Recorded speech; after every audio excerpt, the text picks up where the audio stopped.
जी प्रेम से कहना। धन निरंकार जी। आज यहाँ इस सत्संग कार्यक्रम में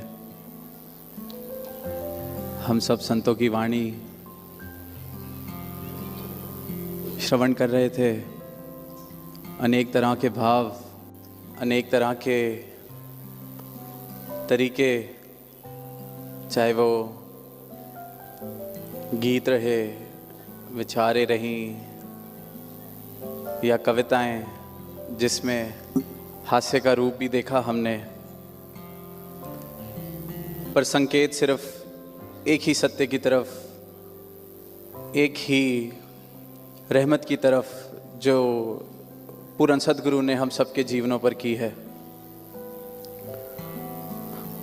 और अगर इस रहमत का, इस तरस का एहसास बना रहता है जीवन में, तो फिर भाव चाहे किसी भी रूप से बाहर निकलें, वो भक्तिमय हो जाते हैं। सद्गुरु के चरणों की प्रीत अगर हृदय में बसी हुई है तो श्वास श्वास भक्ति का रूप ले लेता है। और फिर इस भक्ति भरे जीवन को जीते हुए जिस तरह समागम से हम निरंतर सुकून की अवस्था का जिक्र सुन रहे हैं, तो वो सुकून भी जीवन में सहज में ही आने लगता है। पर अक्सर ऐसा होता है कि ये जीवन जीते जीते जाने अनजाने में हम बहुत सी ऐसी चीज़ें, बहुत से ऐसे व्यवहार, बहुत से ऐसे स्वभाव हमारे बन जाते हैं जो कब कहाँ मेरे इस भक्ति में मिलावट करने लगते हैं, जहर घोलने लगते हैं। तो ये जो आनंद की अवस्था से मैं कब कहाँ दूर जाता रहता हूँ। तो चंद दिनों से ऐसे ही एक स्वभाव, ऐसे ही एक व्यवहार, ऐसे ही एक हैबिट जो दास को लगता है कि सबकी ही फेवरेट है, बिल्कुल दिल के करीब, मनपसंद और घर घर में होती है, उसकी तरफ ध्यान गया दास का, जो करके बहुत ही दिल को खुशी भी मिलती है, रुका ही नहीं जाता। तो ऐसे ही गया ध्यान के ये निंदा सालों साल से, युगों युगों से चेतन संतों ने किया, सद्गुरु ने किया कि ये निंदा चुगली नहीं करनी, ये निंदा के रास्ते पे नहीं जाना। वो कहते आए, हम सुनते आए, वो कहते रहते हैं, हम सुनते रहते हैं, पर फिर भी वो रास्ता छूटता नहीं, फिर भी वो कार्य होना बंद नहीं होता। तो ध्यान इसी बात पर गया कि इतना क्या मज़ा है इस बात में, क्यों ये निंदा करते वक्त लगता है कि इतना स्वाद आ रहा है। तो जब इस तरफ गौर करते हैं, ध्यान देते हैं, तो बड़ा साधारण सा उत्तर कि जब मैं निंदा करता हूँ तो मेरे अहंकार को, मेरी मैं को बहुत ही ज़्यादा बड़ा महसूस होता है। मुझे इस तरह लगता है कि मैं कोई ऊंचा हो गया किसी की निंदा करके, क्योंकि इस श्रेणी में मैं उससे बेहतर हूँ। और बस यही सिलसिला इस रूप में चलता रहता है कि खुद को श्रेष्ठ महसूस करने के लिए मैं ऐसे सहज में निंदा करता रहता हूँ।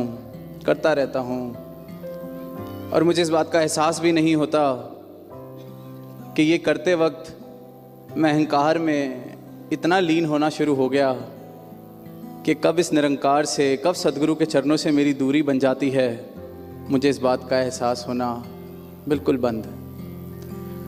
तो जो मेरे अहंकार के लिए मिठास है ये निंदा, वो मेरी भक्ति के लिए जहर है। और ये इतनी मीठी है जो पदार्थ निंदा, ये हम करते ही जाते हैं और बिल्कुल इस बात से बेखबर कि असल रूप में तो खुद ही खुशी खुशी जहर पी रहे हैं, पीते ही जा रहे हैं। क्योंकि अपनी लकीर तो मैं बड़ी कर नहीं सकता, तो खुद को सोचता हूँ कि किसी और के बारे में निंदा करके उसकी लकीर छोटी होती है तो मैं तो बड़ा हो गया। घर पे बैठे हैं तो घर वालों की निंदा, फिर जब घर में मोहल्ले में आस पड़ोस में लगा कि अब सबकी निंदा करके हम सबसे ऊंचे हो चुके हैं, तो अब थोड़ा लेवल बढ़ाने की ज़रूरत है। जितने मेरे आसपास हैं इनसे तो मैं ऊपर हो ही चुका हूँ, तो फिर मैं संतों महापुरुषों की निंदा में चला जाता हूँ। फिर लगता है अब इनसे भी खुद को ऊपर महसूस कर पा रहा हूँ, तो फिर लगता है जो ज़्यादा सेवा करते हैं, जिनको कोई सेवा मिली हुई है, जो कुछ कर रहे हैं, तो उनको ज़रा बताया जाए कि कैसे चीज़ें बेहतर हो सकती हैं। फिर मैं ज़रा उनकी निंदा, और ऐसे ही ऐसे ये सीढ़ी में चढ़ता जाता हूँ। क्योंकि कब तक एक ही इंसान से लड़ाई लड़ूंगा, उससे तो मैं जीत गया निंदा करके उसकी अपने दिल में। तो पहुँचते पहुँचते फिर एक ऐसी अवस्था भी पहुँच जाती है कि अब दुनिया की भी निंदा कर ली, परिवार की भी निंदा कर ली, आस पड़ोस की निंदा हो गई, संतों महापुरुषों की निंदा हो गई, सेवादारों की हो गई, अधिकारी की हो गई। अब शेष कौन रह गया? फिर परमात्मा, फिर गुरु कि ये क्यों, वो क्यों, ऐसे नहीं, वैसे नहीं। तो इस निंदा के खेल से जो स्वाद मिल रहा है, तो दास का ध्यान यही गया कि अगर इसकी तरफ चेतन खुद को कर लिया जाए तो शायद फिर उस शब्द की ज़रूरत नहीं पड़ेगी, उस बात की ज़रूरत नहीं पड़ेगी कि निंदा ना की जाए, क्योंकि उससे तो कोई असर हुआ नहीं, ना होना है। तो दास बिल्कुल भी आज ये नहीं कहेगा कि निंदा नहीं करनी चाहिए। जिसको करनी है बिल्कुल और ज़ोर शोर से और जम के बिल्कुल की जाए, पर साथ बस इस बात का ख्याल रखा जाए कि ये मैं जहर का सेवन कर रहा हूँ, ये मैं भक्ति की राह से इतना दूर जा रहा हूँ, निरंकार को अपने जीवन से, अपने हृदय से इतना दूर कर रहा हूँ कि शायद फिर लौट कर आना मुश्किल ना हो जाए। तो निंदा करी जाए, बखूबी करी जाए, जितनी ज़्यादा करी जा सकती है उतनी ज़्यादा करी जाए, पर बस ये बाद में शिकायत ना की जाए कि मुझे जहर पीने से रोका क्यों नहीं गया। तो ये जहर है, एक गरम पतीले पे हाथ रखने से रोका जाता है, पर बच्चा जब तक शायद हाथ नहीं लगाए तब तक उसको मज़ा नहीं आता। तो निंदा ना करी जाए, इस बात का तो कोई असर, क्योंकि युगों युगों से संतों ने, पीरों ने, पैगंबरों ने